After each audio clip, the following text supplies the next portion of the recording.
Assalamualaikum warahmatullahi wabarakatuh. Bertemu saya lagi Yohan. Kali ini saya akan mengajak teman-teman semua untuk menggambar salah satu tokoh dari Mortal Kombat, yaitu Kitana teman-teman, bukan Kirana. Oke, yuk. Hi everyone, it's me again. This time, my dad will draw and color Kitana from the game series Mortal Kombat. So, please sit and enjoy the video or prepare your paper and let's draw together. When people think of Mortal Kombat, a few characters immediately come to mind. Like Scorpion, Sub-Zero, Liu Kang, and right here, in the mix is Kitana.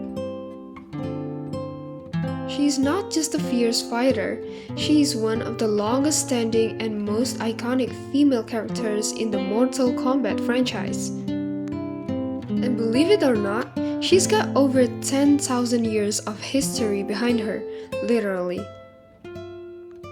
Let's dive in. Kitana first appeared in Mortal Kombat 2 back in 1993, and from the very beginning, she stood out.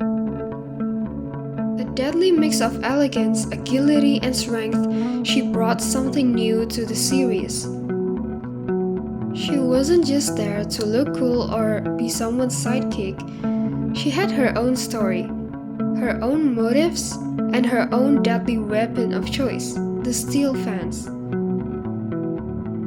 Kitana is the princess of a once beautiful realm called Idenia.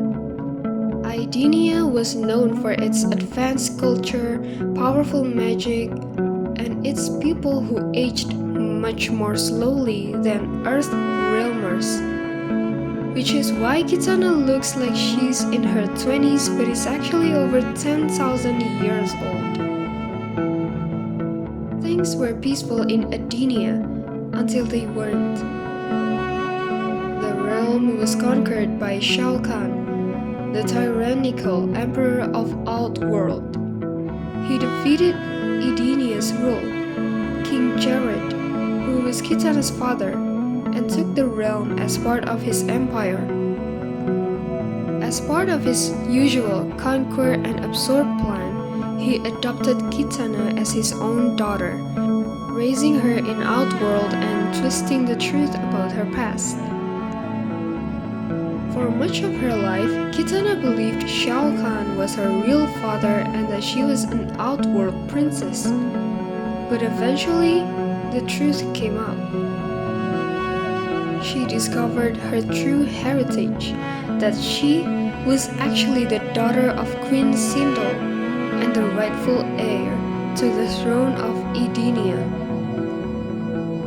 And when that revelation hit, everything changed.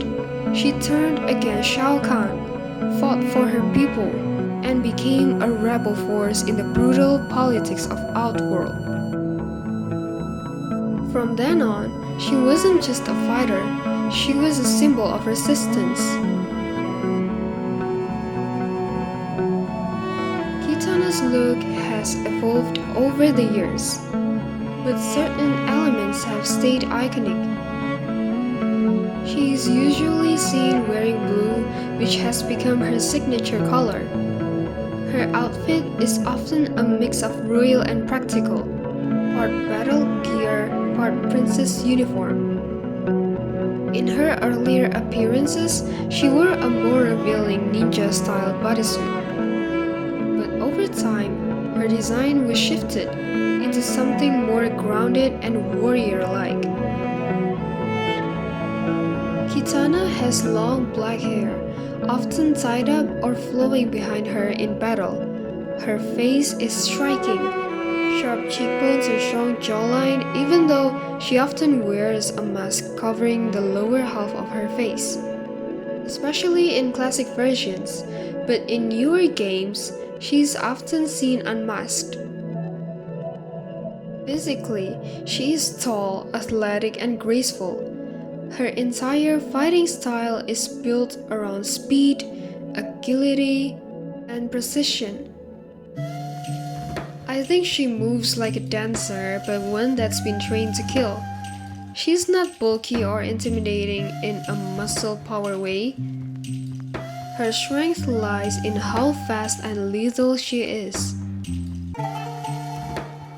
One moment she's in front of you, the next she's spinning in the air, throwing bladed fans or teleporting behind your back. That's crazy. But now let's talk about Kitana's skill set, because this is where things get really fun. Her primary weapons are her razor-sharp steel fans. These are decorative props. They are legit killing tools. She can use them to slash enemies at close range, throw them from a distance, or even create air blasts that sends her opponents flying. It's like weaponized elegance. One of her classic moves is the fan throw, a projectile attack when she hurls her fan straight at the enemy, slicing through anything in their path. Another signature move is the fan lift, where she spins her fans upward and sends her opponent flying into the air, setting them up for a devastating combo. She also has teleportation abilities, acrobatic kicks, and in some versions, gliding attacks. Think of her floating across the screen like a flying buzzsaw. Fighting style combines Adenian martial arts, aerial attacks, and fast, punishing combos. And of course, we can't forget her fatalities. Kitana's finishers are brutal, creative, and unforgettable. In one classic fatality, she uses her fans to slice her opponent into pieces, limbs flying everywhere. But in the newer games like Mortal Kombat 11, her fatalities have become even more cinematic and bloody, blending her grace with over-the-top violence that's trademark Mortal Kombat. Also in MK11, she gets a power-up you won't expect. She becomes Kitana-kan, the ruler of Outworld, after defeating Shao Kahn. That's right, she goes from rebel princess to full-blown empress. And she's not alone.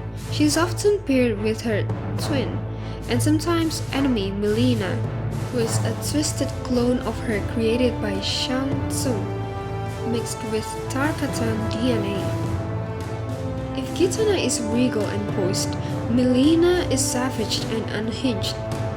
Their rivalry is legendary and gives Kitana even more depth. Kitana has been a staple of Mortal Kombat for decades. He appeared in nearly every major title since MK2, and her story has been at the heart of many game plots. Fans love her not just because she looks cool or fights well, but because she's got a real arc, one of loss, rebellion, identity, and leadership. In the wider pop culture, Kitana is iconic. She's been featured in comics, animated series, and multiple Mortal Kombat movies. In the 1995 live-action Mortal Kombat film, she was portrayed as a mysterious but noble guide to Liu Kang. And in the 2021 reboot, she didn't appear yet, but fans are eagerly waiting for her arrival in future sequels. Kitana is also a cosplay favorite.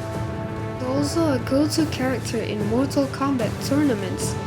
Whether you're a casual player or a pro, having a strong Kitana main on your roster can be a serious flex. She's also one of the few female characters in fighting games who has stayed relevant, powerful, and well-written over multiple decades. Kitana is not just important on her own, she's tied deeply to the lore of Mortal Kombat. She's a survivor of empire, a master of blades, a warrior who's seen centuries of war and still chooses to fight for peace and justice. Kitana remains one of the most compelling characters in the entire franchise. She doesn't just hold her own, she rules. And I think that's what I can tell about Kitana. See you guys on the next video. Over and out.